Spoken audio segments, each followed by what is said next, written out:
What is going on, YouTube? Welcome back to Fireside Rangers. I'm your host, Eric Wilson. At this current moment in time, I'm by myself because Colin is running about 5 or so minutes behind. So he'll be joining me in a second. That's why I don't have any graphics. As soon as Colin gets in here, I'll pop the graphics back on. But while we wait for him to arrive here, to everyone that's joining us, welcome. It's currently 6 o'clock. The Rangers play Game 2 against the Carolina Hurricanes in about an hour from now. And this live stream, while we will be talking about the upcoming game and everything, it does come with a little bonus surprise because at 6:30 is the NHL Draft Lottery. So at some point throughout this live stream, we are going to be finding out which team around the NHL is going to have the privilege of drafting Celebrini first overall. San Jose Sharks have the highest odds, but if we know the NHL, they'll probably just give it to Chicago. Clip that if I'm right. But while we wait for that and everything coming in, to everyone joining us, as always, leave any questions or anything you want us to talk about down in the comments section below. The live chat should be pretty active tonight. And while we wait for that to fill up, make sure you guys hit that like button, you subscribe, and you ring that bell so you don't miss notification. And please be sure to follow us on all of our social media accounts. We've been extremely active, especially during the games. You know, we don't live stream throughout, but we're posting constant updates and giving our thoughts on everything there. So Instagram, X, formerly known as Twitter, and TikTok, we're always extremely active there. But I see we still we got a couple people in here in the chat that I'll go through. Wayne, what's going on? You were here in the chat a little bit before we even hit it go. I hope you're still here. Is this better? Asks. Let's go. Any word on Rempe, in or out? As of this current moment in time, the official lineup hasn't been released, but there has been some indications that possibly something might be changing. I know yesterday in practice, Rempe, he practiced with the team, but then he stayed on extra, skating around with the extra players, you know, which is kind of an indication that you might be a scratch. But then the next day he was practicing with his lines again. But then apparently today, I saw on Twitter, Stephen Collinson, reporter for the Rangers, he wasn't able to be at this morning's practice, but a good friend of him was, a credible source. And originally they stated that after practice, the locker room would not be open, for media availability, which is weird because normally it is. Eventually something changed and the locker room was open for media availability, but Rempe was not there. So, nothing's official yet, but it does kind of beg the question of, is he going to play or not? So we're not too sure. Roderick, welcome in. It's always good to see you here. What's going on? Philip, he says, let's go Rangers. And then he later goes on to ask Hedl in tonight. Again, nothing confirmed. We probably won't know the official lines until just about before the game begins, but I doubt it. I think if it is true that Rempe isn't going to be playing, I think the better choice and the more realistic choice is that Johnny Brodzinski is going to be the one fitting in. I don't know how comfortable the Rangers would be putting Hedl into a very pivotal playoff game when he hasn't played in, multiple months. It's been since November 2nd that we've seen Hedl play with the team. We've been very vocal about our opinions on this channel about Philip Hedl possibly making a return this postseason. Me, Anthony, Will, Colin, the whole gang, we're very against it, not only just for his own personal health, of course, dealing with multiple concussions at such a young age, but just him possibly being rusty. He's looked good in practice, but who knows how that's going to translate into against a team in the playoffs like Carolina. So I don't know.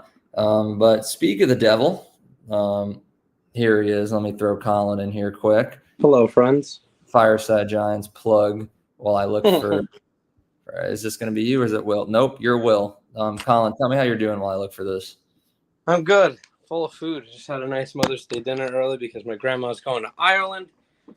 So we had to get together as a fam.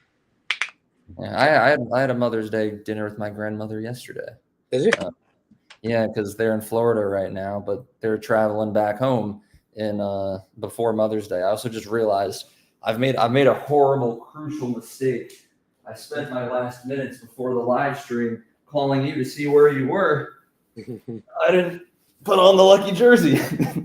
I'll say I haven't been rocking a jersey every game, so I'm just not going to put too much thought into it. I've usually done something Rangers, whether I was at work or on my trip. So I'm not trying to put too much thought into it. I'm just doing whatever I wore that morning. So I got my Rangers quarter zip. Yeah, I mean, if you didn't already establish it as what's the word?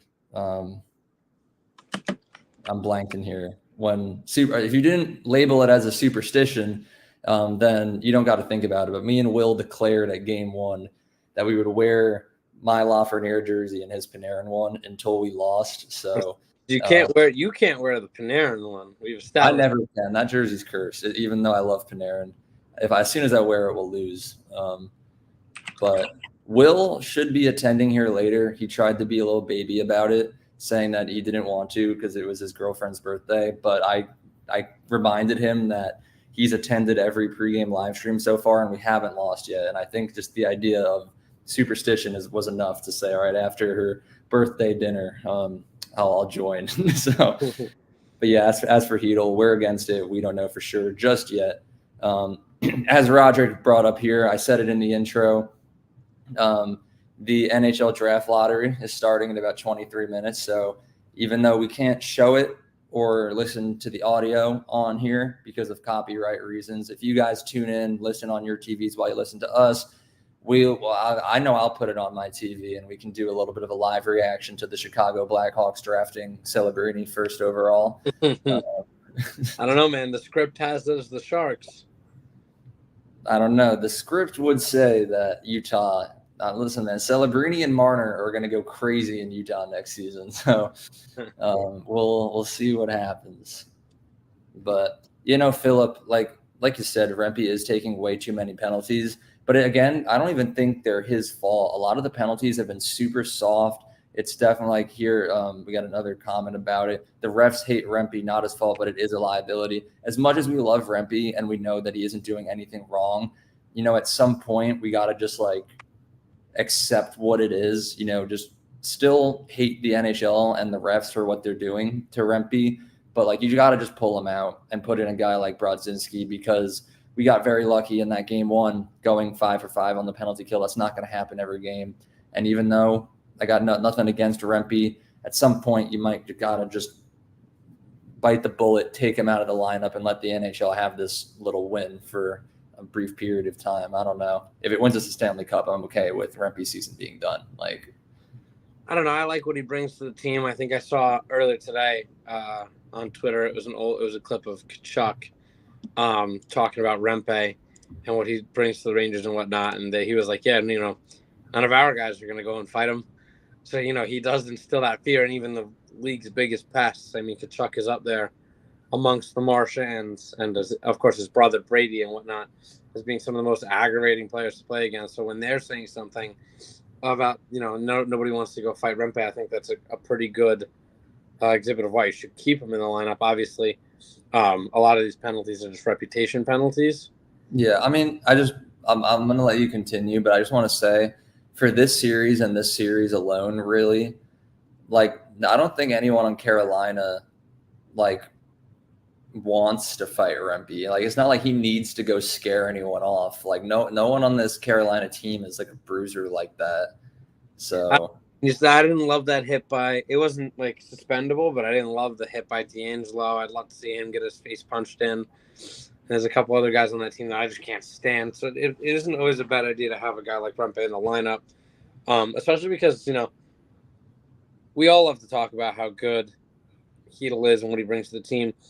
But he wouldn't be in the same role that you're expecting him in. The lineup is set perfectly so where it's the bottom 6 are forecheckers. The third line is really just a shot down D line. It's very, very good. But they're also great at forechecking and creating offensive chances. And those first 2 lines are your 1-2 punch. So I don't really know. You could take Rempe out, and then you're going to put Hedel on the 4th line to center, move Goudreau to the wing. You're going to put Hedel on the wing. It's a bunch of things that would not really benefit him, putting him in this minuscule role, in a role that he's not used to, as opposed to a scoring role, because that's not what he would be on that 4th line. Yeah, I'm not even advocating for Philip Hedel when I say it. I would probably just, and I said it before you joined, Colin, I would prefer Johnny Broad at this point, but I love Rempe, and I hate to say it. Like, I wish I never had to sit here and just openly feel this way. But, with the refs just continuously putting Rempe in the box and him not getting as much ice time, it's like, yeah, I don't know if he's really doing as much as he can. It's not even what he needs to be doing. He's being limited by the league. And I know they wouldn't target Johnny Brodzinski like that. So I don't know. Philip changes the subject here and says Shesterkin has 28 games straight of 3 goals against or less in the playoffs, to be exact. That is a true stat. We posted about it at Fireside Rangers on Instagram yesterday. So for more cool stats like that, be sure to check out Fireside Rangers' social media accounts. But no, it's incredible. And that's what makes you think, man. If Shesterkin is playing that good in his last 28 playoff games, how have we not won a cup at some point in that span? You telling me the Rangers made it 4 straight games, not scoring more than 3 goals at some point? He's been elite down the stretch. It's exactly what you need from him, and you love to see from him, especially given the struggles he had midseason. Since the turn of the new year after that All-Star break, he's been on an absolute tear. So you hope he keeps that going here, because that's a great stat to throw out there. I mean, the Rangers are very, very good offensively this year, just because Panarin's kind of unlocked a new level of his game. Mika's finally waking up. Kreider's finally become the 30-goal scorer that we knew he could be consistently, almost a 40-goal scorer. So these are all things that we were waiting on. I felt like we were waiting forever for Kreider to blossom into this kind of player. And, he's a late bloomer, better late than never, and it kind of fits the window a little bit better now anyway. Mika's finally getting hot at the right time, which is perfect. I think he has 18 assists in his last 19. Mika May, he's a 2-point per game player in the playoffs. That's fantastic. You love to hear that. And Lafreniere took another big step. So the offense has finally, gotten to where it needs to be, and kind of where we thought it would be when we got guys like Kane and Tarasenko last year, and it kind of didn't. Didn't ever get to the level that we thought it would be at. This season it has. And then you're getting the contributions from the bottom 6. You're getting guys like BC on the board, extremely important players. You're getting contributions from guys like Cooley. I know he only has 10 on the year, but there's all 10 goals. Of his 10 goals, most of them are game winners, I'm pretty sure. Who? Cooley? Oh, okay. My brain miscomputed, and I thought you said Heedle because he had 10 points. And I was like, he didn't score any goals, Colin. No, he had a lot of assists. But no, Cooley, is a guy that I feel like is super underrated, goes untalked about a lot. He was 7th in the NHL in hits as a rookie, led all rookies in hits, playing in that kind of bruiser role on the third, while also chipping in goals, and not only just garbage time goals, but important goals, first goals, game winners, game tires. It wasn't like he was the Rick Nash in the playoffs scoring the 6th goal and a 7-2 win. It's these are all important goals for him. So he steps up at the right time, and he's contributing both on and off. The stat sheet, he does a lot of good defensively, and it's this lineup is one of the more complete lineups that I've seen the Rangers put out in my lifetime, and I think that goes to show just because there's only been the last sweep I wasn't even a fan of the team yet. I wasn't watching. I was only 7 years old or 8 years old. It was against the Thrashers, who I didn't even know existed when I started watching. So it just goes to show you how long it's been since they put together a team that can sweep a team. But not only the sweeping the team, they're winning President's Trophies, the second in my lifetime, and I think that's half of their overall President's Trophies. We're extremely, extremely lucky to be watching the team that we're watching now, and I think that this run is just something really, really special. It is. I'm sorry. I got to address a couple things just really quick right here. Chris is saying that he's looking for Panarin to go off after being snubbed from the MVP. The Hart Trophy finalists haven't been announced yet, as far as I'm aware, right? I also have not heard anything, but I can take. Unless it happened within the last hour that I haven't been on Twitter, just getting ready for this. I'm fairly certain they did not announce They were 4 hours ago. Kucherov, McKinnon, and McDavid. No, they were all better than Panarin. I hate to say it, but I agree. In terms of most valuable player, the whole point of the award to me has kind of gotten away.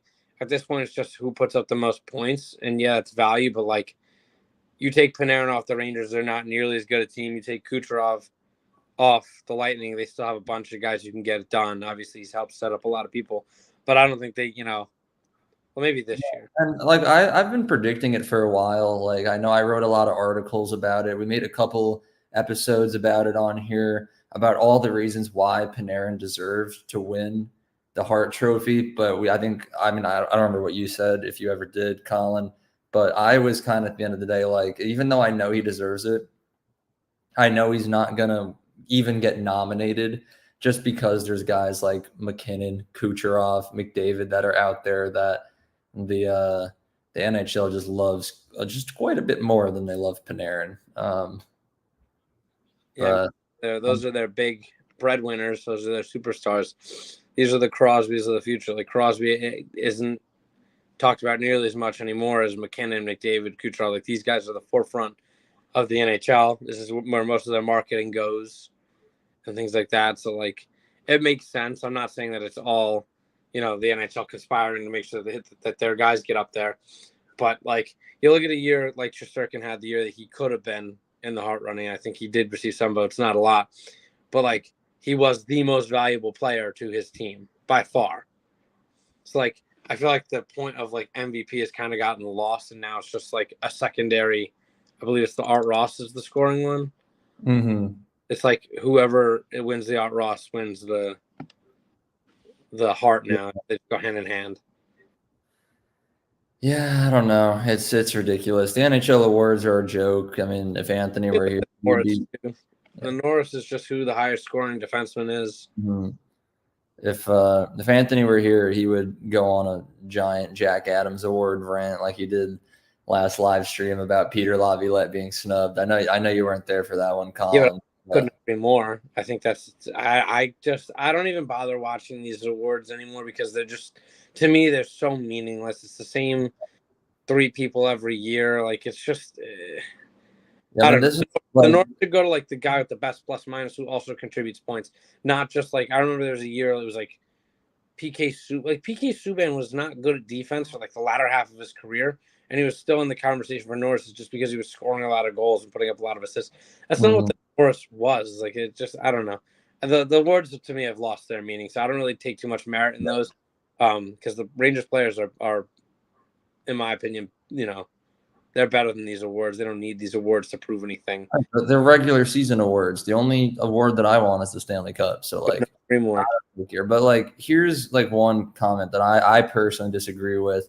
Matthews scoring 69 goals and not being nominated. There's an award for scoring goals. It's called the Rocket Richard Trophy, and Matthews won that. The MVP trophy isn't who scores the most goals. It's who was the most valuable player in the NHL. Take Matthews off the roster. The Leafs played better without him in these playoffs than they did with them, because they still have guys like Nylander and Marner, and like they got a bunch of players. So like take Panarin off the Rangers, very, very different there. We probably wouldn't be where we are right now, but like I think it also has something to do with the fact that like even with 107 points, he was still only a plus 31. So he's out there for a lot of goals against. His defense wasn't really fantastic. And he didn't have a lot of assists. It was a very top-heavy thing. Like, he had 69 goals, but only 38 assists. I think the guys who are at the top are kind of more balanced and more complete players as a whole. Typically, when you're looking to win that award, you got to be, like, well-rounded. So, like as a forward, I think that's what it takes, obviously. I mean, Carey Price, I think, was the last goalie to win it. Igor was nominated. Yeah, he's a dog. He should have won it in terms of if you're really talking who the most valuable to their team was. That year where he won the Vezina, he was on another level that I know Swayman did it the next year, but like it's just crazy to think of how good he really was that year on such a worse team. Like year to year, that Boston team was so much better than the team that Shesterkin did it with. Yeah, I mean, here's another crazy comment from Diego. We should get an award thinking that the Rangers are a better team without Rempe in the lineup. Diego, go back and clip the part where we said that, dude. Like, come on. Like, we know that the Rangers are an overall better team with Rempe. The record alone shows it. But like, our whole argument is exactly what Philip is saying. They're concerned about reputation penalties. Like And I Rempe makes a clean hit and he's going to get penalized for it, and it's eventually going to hurt the team. And it's like no, the Rangers aren't better without Rempe, but like I say keep him in. I think that the Rangers penalty kill has been on an absolute tear, and obviously I'm not saying that 91% throughout the playoffs. Very, very good. The special teams as a whole have just been unbelievable. I mean, they were good in the regular season, but this power play is like 44%.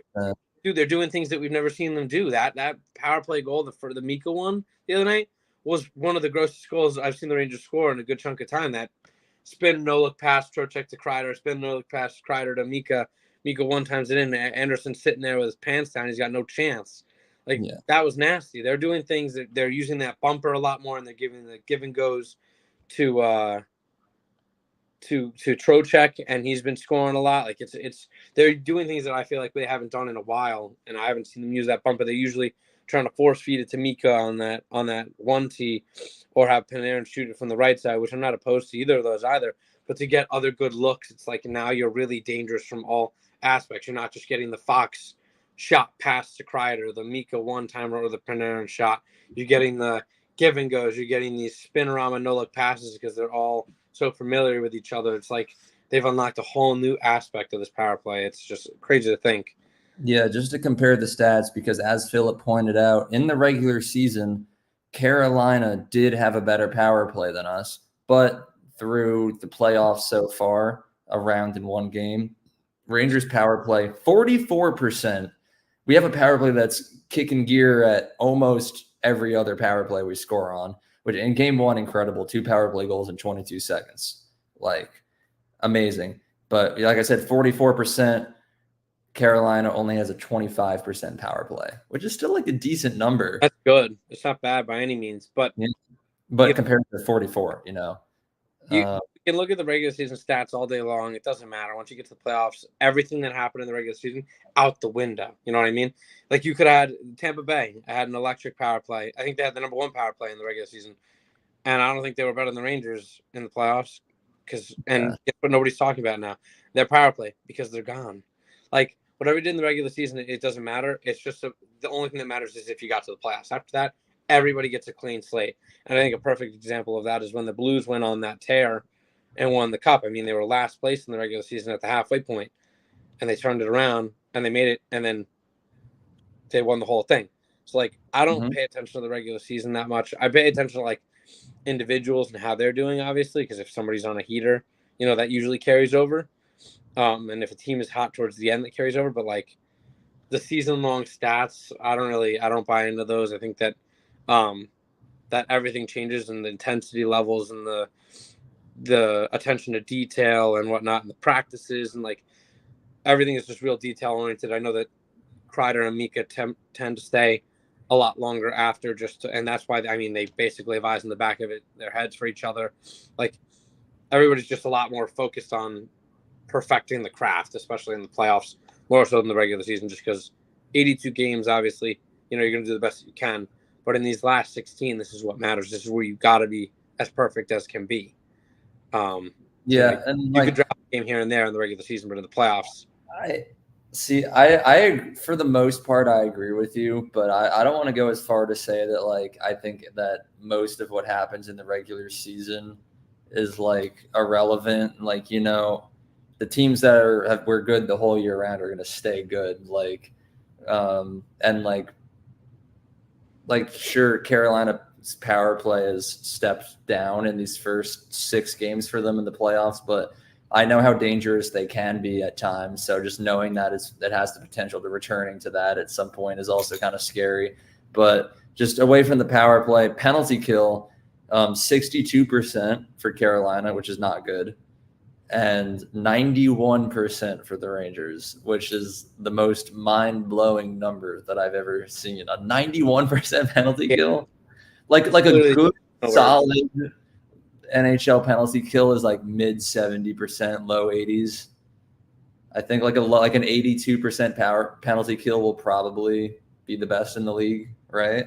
Yeah, no, usually it's around there. Yeah, I mean, 91 is absolutely absurd. There's not even enough words to describe, um, what that penalty killing unit has done. I mean, to hold the Caps, or not the Caps, the Hurricane, Carolina, um, to 0 for 5 on the power play the other game, I believe it was, Yeah, game one they went 0 for 5. is absurd. That's crazy because you said it, they do have a good power play, and you're right that in saying that they can return to the form.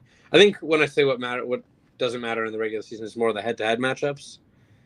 I hate it when players are like, or people are like, oh, you're 0 for 5 against us in the regular season, and then you get to the playoffs and you could stomp them. Like, it doesn't really Mm-hmm.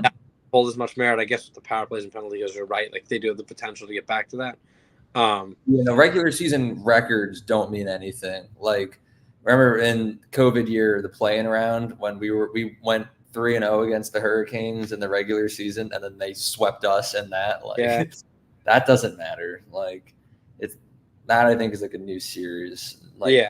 I think that's more what I was saying. Like, I did definitely mean it with the power play and the penalty kill a little bit, but not as much. You brought up some good points. Like, they can get back to yeah. that. But I mean, you look at our penalty kill and power play, and in the regular season they were good, but I mean, not anywhere near where they're at right now. And Mm-hmm. they're on another plane of existence. Good. Yeah. Here, Colin, just really quick. I got to run to the restroom. Just click on whatever comment you want to talk about. I'll be back in a minute. Boy, I don't know if I can click on it like you can. Let me see. Let's take a look here. James Marshall said, I can't put him up like he can, dang. James Marshall said, since the Norris Trophy is essentially an award for the best offensive defenseman, then there should be an additional award for the best defensive defenseman. And I couldn't agree more. I think if you look at, like, who the true shutdown defenders are, like, it used to be, like, the guys in the running were, like, Duncan Keith. I mean, Victor Hedman could be in it. He puts up a lot of points, but he's also just absolutely shut down. Like, there's just some guys who go out there night in and night out, and they just hold players off the score sheet. And while they might not get on there themselves, that's not really what they're out there to do. So I agree that you could get you could have a separate award. I think that would be very beneficial. Let's see.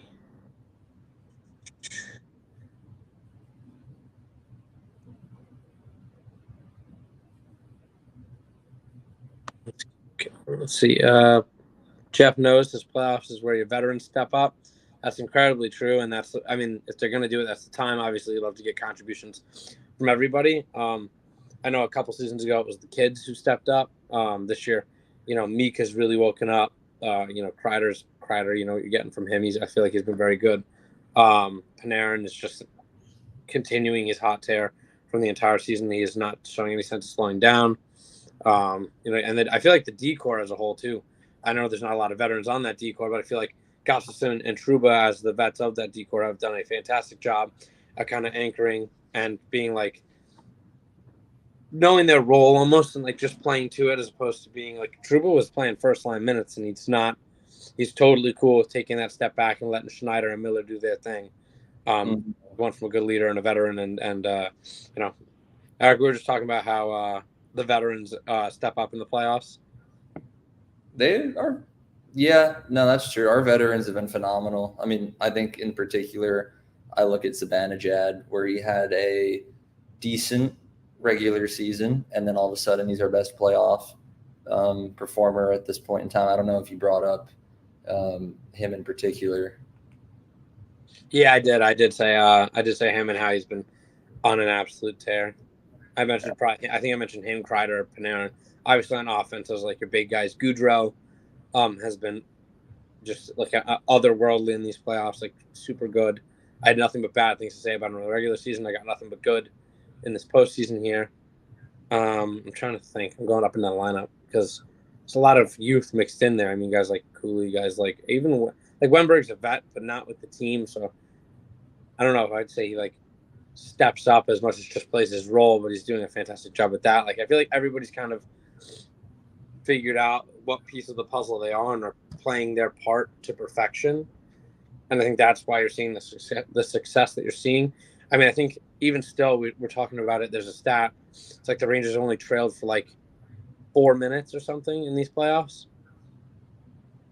I don't even know I don't know the exact number. Yeah, it's less And than Will, that. but Yeah, that's when we need Will for the exact stats because you guys should see Will. He has a little notepad with his like everything. he stores so much stuff in his brain to off that notepad. He's just an absolute freak when it comes to the mental side of it. He's so good with it, like remembering everything. But like they've led almost every game for good chunks of the game to only be trailing for like less than 10 minutes is crazy. It's less than 5, I believe. Maybe it's less than 6. But like, I think that's also a big aspect and a big key to winning these games is getting up early because we've seen what they can do with the lead. They're very good at protecting it, not giving it up. And then when they do and it's tied, they're very good about bouncing back. And I think that I'm not scared to see this team go down. I just prefer not to. But we know that also, the stat that Eric hates the most, they lead the league in comeback wins. I don't want to say that I hate that stat. It's just like one that I'm not like a fan of like bragging about because it's just like yeah, we always let the other team score first. And I agree. Because we've seen what kind of hockey they can play. If they were to just play it all 3 periods, then we'd never lose. They're almost always dominant in the second and even more shut down in the third. So like if they just did it in the first, they'd be unstoppable. And that's kind of what you're seeing here. I mean, obviously the first are still not as strong as I'd like to see them. I know they can be better, but they've been significantly better than they were towards the end of the season. I know one game that really stands out for me was that Islanders game. That was one of the worst first periods I'd seen all season long. In the game that we absolutely dominated them in the second, and I don't think they touched the puck in the third, and we still lost that game 3-2. And that game was like so demoralizing because to own that game for 2/3 of it, but you didn't even show up in the first. It's like that's why we lost. Yeah, that one's definitely a stinger for me. Also, Colin, it is 6:33. I put on the draft lottery. I don't know if you already have it on, but Is it on ESPN? Yeah, ESPN. Knowing the NHL though, it'll take 20 minutes for them to announce who's getting Celebrini. So we will see there. But I know we just talked about the veterans a lot, but we got a couple people in here that really think the young guys are going to show up. Michael says that he expects at least a goal from the third line tonight. He'll say Cooley. I'm gonna predict Kako as always. Roseanne here agrees with Michael that Cooley is going to score a goal, or at least the third line, because she did not specify. Schnazzy here says he's feeling a Lafreniere goal tonight. I would love to see all of that go down. Philip, you scored in the playoffs yet? Who? Laf? Not a goal, but he's a point per game player. 5 points in 5 games. And honestly, I'm fine with that because Panarin and Trocheck have been scoring left and right. Lafreniere keeps getting the assists. Just keep it up. Keep scoring points. And that line is phenomenal. He's doing a lot of good things with the puck, even though he's not scoring. Obviously, you want to see him get on that score sheet in the form of a goal, because I feel like once he does that, he'll just start rifling it more. And obviously, the more shots you get, the more likely you are to score. That's just how the shooting percentage works. Hopefully, you'd like to see him get going and start scoring the goals as well. And then every facet of that second line is likely to put in a goal at any time. Actually, but I was saying earlier, I also have Cooley to score. I was telling all my family members that at dinner tonight because my 2 uncles are big Rangers fans. So we were talking about it, and I was saying I could see a Will Cooley goal tonight. Yeah, I mean, we'll see. Will said if he's back from dinner early enough, he'll join, which means we could get the infamous Will parlay tonight. But if he doesn't arrive, one of us is going to have to drop a parlay. Maybe we can team up for one. We'll do like 4 legs, 2 each. But we'll see. Maybe Will will get here. Let's talk about this from Brad here. The ESPN commentators hate the Rangers. They want to see us knocked out, especially PK Subban. PK Subban posted on Instagram today his bracket, and he had the Rangers losing to the Golden Knights in the finals. Well, we know that at least one of those teams for sure isn't making it, PK. But no, I think I look back at game 1 when Zibanejad scored, and then I forget the announcer's name, but then he just kept talking just unenthusiastically. And then like halfway through the goal celebration, he was just like, and Mika Zibanejad scores the opening goal. And like just so unenthusiastic. Like he just didn't care that we scored. It's similar to when the Rangers blew out Carolina in that game 7. Sean McDonough. Thank you, Philip. Yeah, it's similar to when the Rangers blew out Carolina in that game 7. And it was like, whoever it was like, I can see his face. I can't think of his name, but he was like, if the Carolina can get back on the board here and get one quick, never mind. Like, it's like they're acting like we're scoring like the 6th or 7th goal on a blowout win. That was the first goal of the series. Like, show a little enthusiasm, a little heart, a little anything, any emotion. I agree. I think that the ESPN announcers, I mean, it's nothing like Doc and Eddie. Doesn't get better than that for the playoffs, but they could definitely be better. I feel like anytime the Rangers are playing, there is no emotion there. I mean, the Carolina scored and hit off Lafreniere's skate, and they got more emotion than a nice wraparound pass from Roslovic to a streaking Mika to start the scoring. I'd like to see it be called both ways, exciting in both, because I want to get fired up. And like some calls are sometimes the most iconic parts. I mean, we have calls we can recite by memory. So, This one, unfortunately, isn't going to be one that sticks around. He's like, and Mika scores a goal. Yeah. Like, speaking of ESPN hating the Rangers, like I just happened to glance at the TV to see what was going on with the draft lottery, and they showed like the countdown for our game, and they showed Igor Shesterkin in the locker room. And then there's just a full minute straight of just Carolina players skating around an hour homer. And I'm like waiting to see if I could see Rempe or Hedel or anyone on the ice. But nope, I got to see Sebastian Aho skate in circles for about 45 seconds there. So thank you, ESPN. Always fun. We love to see that.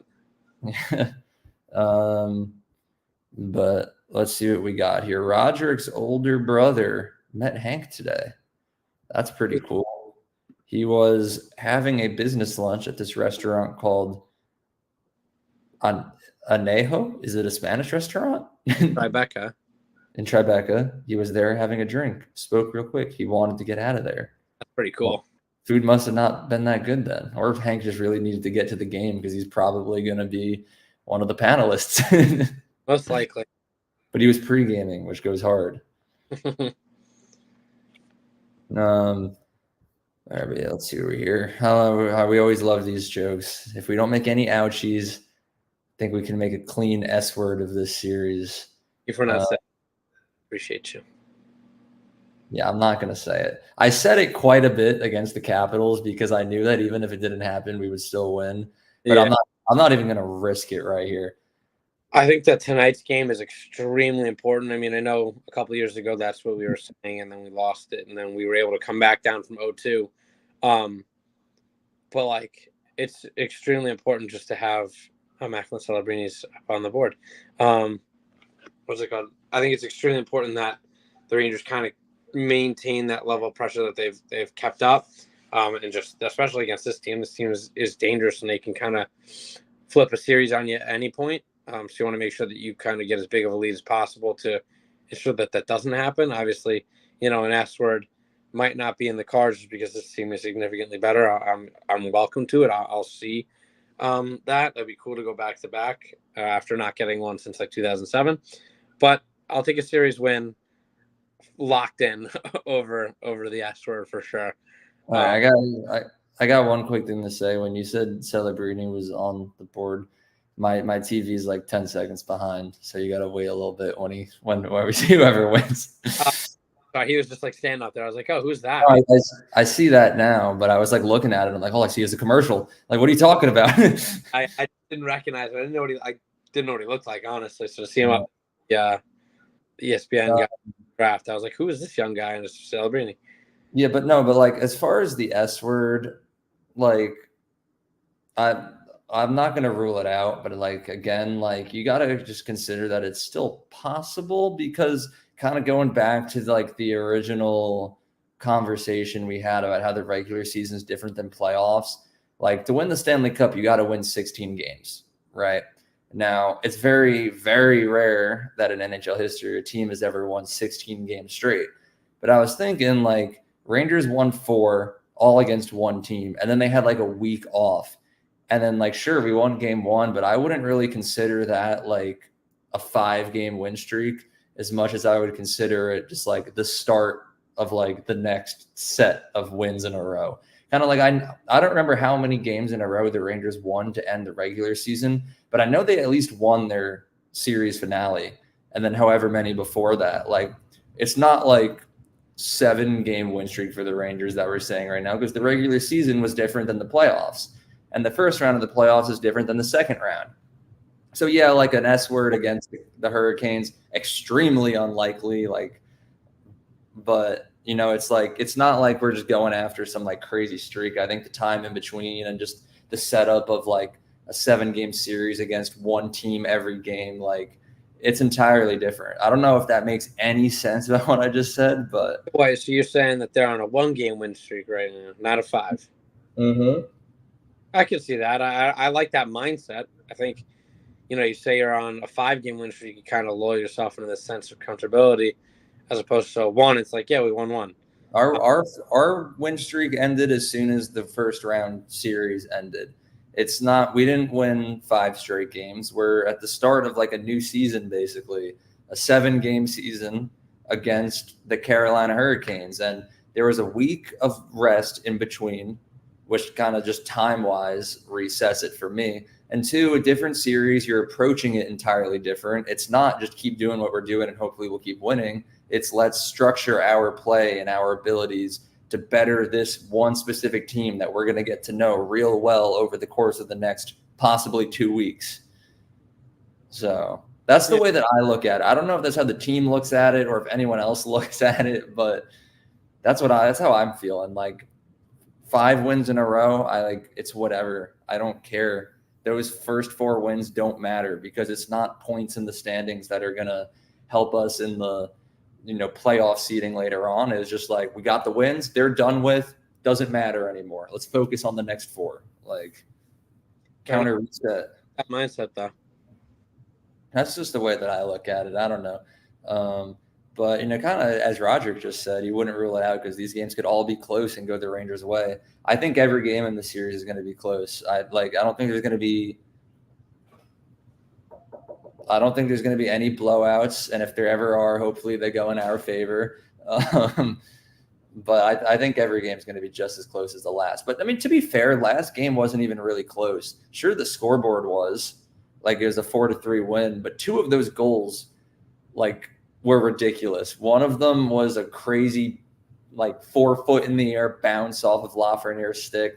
That shot wasn't going to go in unless that weird bounce happened. And then there was, I forget what, like, the other one was, but there was another one that was just like, I was like, I don't know. Breakdown. I think it was Natchez went in alone, but he like whiffed on the shot, didn't leave the ground. Mm-hmm. So it looked like he went to get it up. I could be wrong. I was watching it in the car, unfortunately. But and then the last one was like a 6-on. It was 6-on or 5-on-4 because both teams had penalties or something, or maybe it's 6-on-5. But it was like one of those goals where the goalie's pulled, so like it made it close, but like there's a minute left or a minute 30 left. So, like, what, it didn't really. Yeah, I mean, that's true. I mean, like, look at what Bugfuzz is saying, though. We're looking at it wrong. It's just 5 down, 11 to go. I mean, that is like the ultimate way to look at it, but I'm more of just like let's take it one series at a time. Like, because, yeah, I could think like, 11 more wins till we get to the Stanley Cup, or we win the Stanley Cup, but we can't even get to the finals until we make it to the conference finals. And we can't make it to the conference finals until we win 3 more games here. To me, it's just it's a counter to 4 that just resets every time we hit it. It's just get to 4 wins before Carolina does. It's that simple. But there's a lot of different ways to look at it. At the end of the day, like, I know the players like to take it game by game. They probably haven't even, like, other than like strategically, they probably aren't like reflecting that much on their game 1 win. They were just like, all right, we won. Let's focus on this game now. We need to win this game tonight, How many saves for Igor? He's going to get 0 saves because the Rangers are going to limit the Hurricanes to 0 shots on net with an amazing defensive performance. How about that? I like it. I like it. Also, I don't know if you saw, they're starting the Pecks. All right. See, I'm sitting too far away. I can't even see. I just got to acknowledge Eric here. I bet you're happy now that they didn't trade Mika. I don't know how many times I got to say this. There is a video on our channel that says, should the Rangers trade Mika Zibanejad? And there's a question mark at the end. It's a question that we answered because all of Twitter was asking the Rangers to trade him. So we were like, all right, let's take it upon ourselves to give our opinions. And we all said no. They shouldn't trade him. So yes, I'm happy they didn't trade him. I never wanted them to. All right, what did the Flyers just get? I'm going to turn around really quick. Flyers 12. Nothing's changed to the first 5. Okay, that's good. Celebrini looks happy that he's not going to Philly. 11 is the Sabres. All right, so still percentage-wise, everything is what it was expected to be. Go Utah. I haven't made any moves yet. No, I'm just going to listen to you because Celebrini's still just standing there. Yes, Devils are at 10. Okay. Yeah, because I'm just seeing 11 right now. Okay, there's the 10. Team's development players history or whatever it is. There's Devils. All right, Colin, don't say anything until I see it because then we can discuss it together. Okay. Okay, Devils got 10. Okay, so Calgary should be next as long as it doesn't change. Dude, Cole Eiserman's an absolute animal.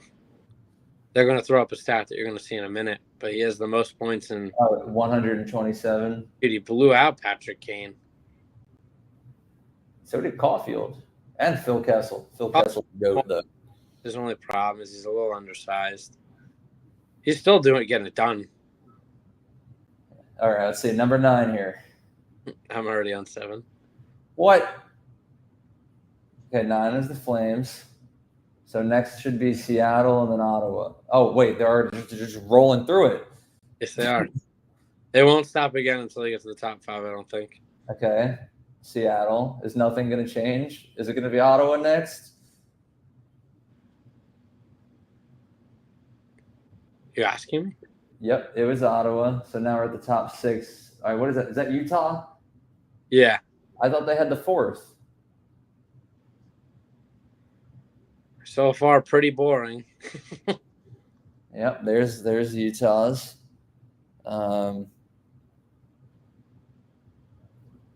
Okay, so number 5.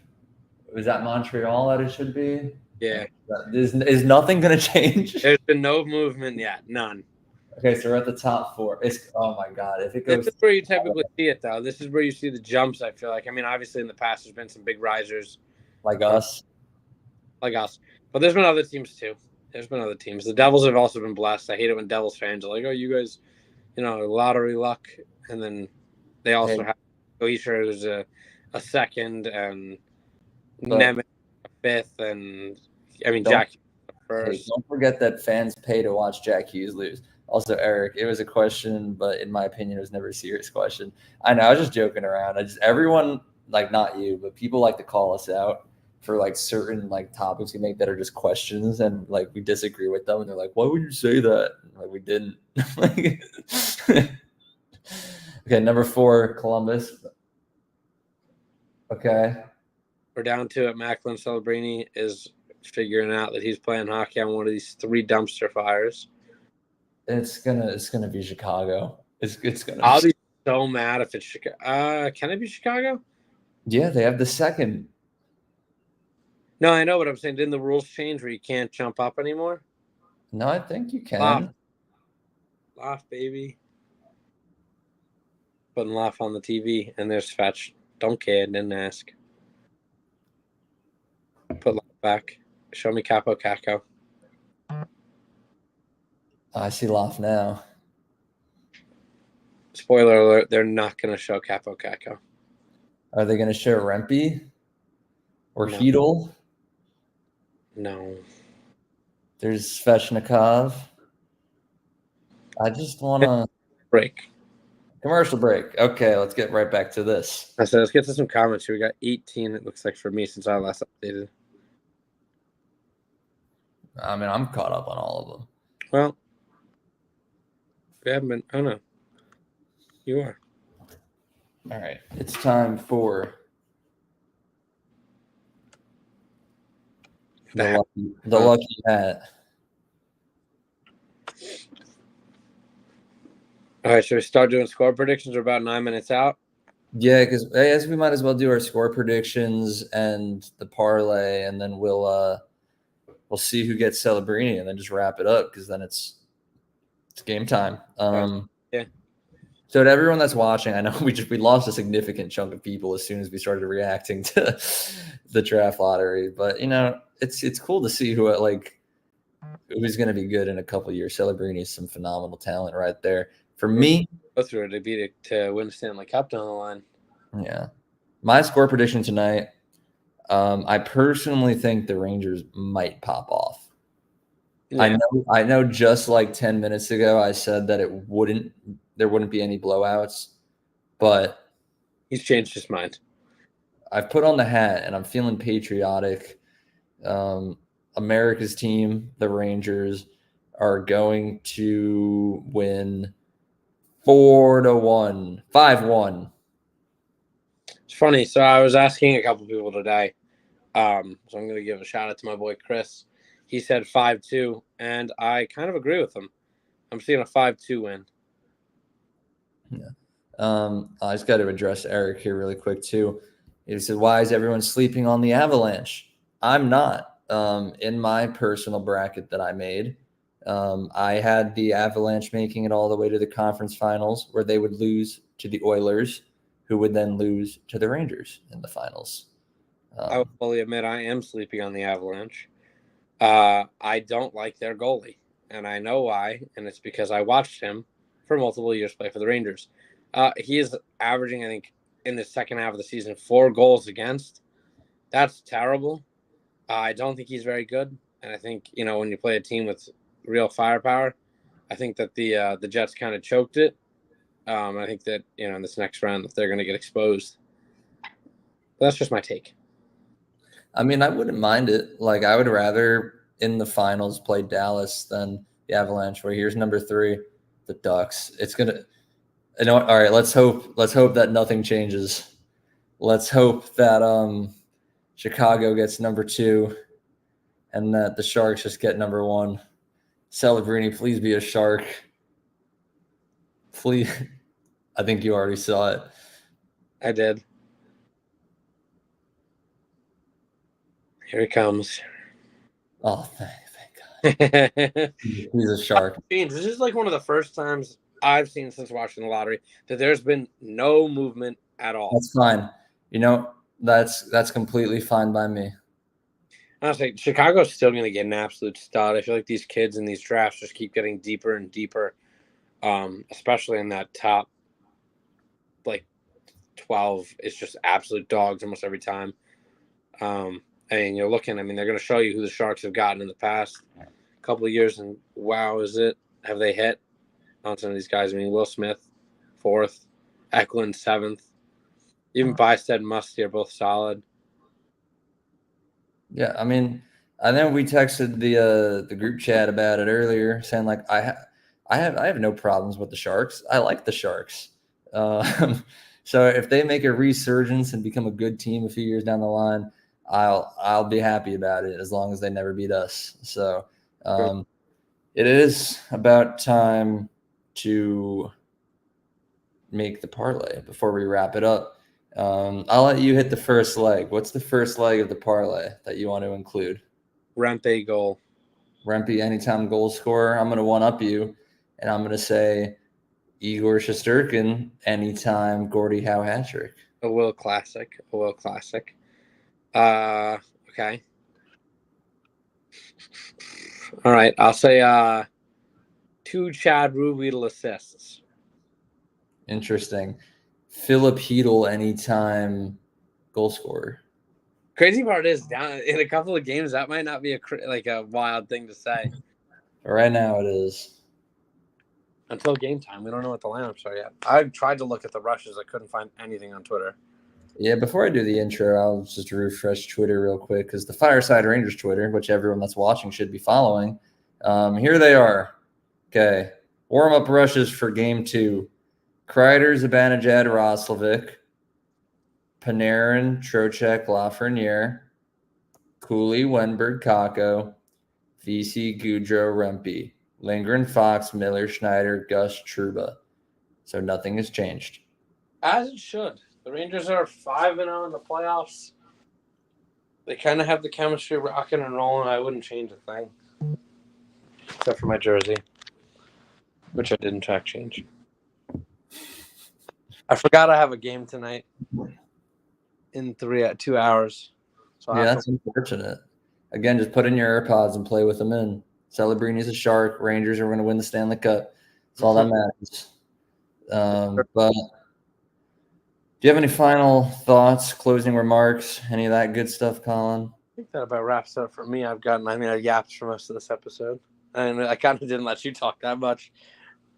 No, I mean, it's fine. I just, as soon as the draft lottery started, I had to react to that. That was like peak content right there. But that about wraps up today's pregame live stream for Game 2 of the Eastern Conference semifinals against the Carolina Hurricanes. It probably won't be tonight, but most likely sometime tomorrow evening that we will do a Game 2 reaction and breakdown to everything that goes on within the next 2.5 hours.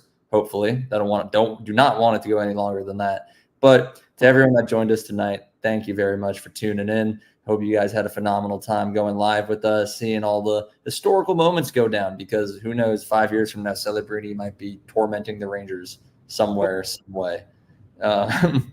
But we got Eric says 5-2 Rangers. I like that too. Kreider 2 goals. Logan says 4-2. Lafreniere scores. Love to see it throughout the game. Keep the comments of this live stream active. We like to see your thoughts as the game goes on. And like I said, we're not too active on the YouTube as the game is happening, but we are extremely active over on our socials. So Instagram, X, TikTok, whatever your go-to is, follow us over there. And throughout the game, you'll get to hear all of our own personalized reactions and thoughts to everything going on.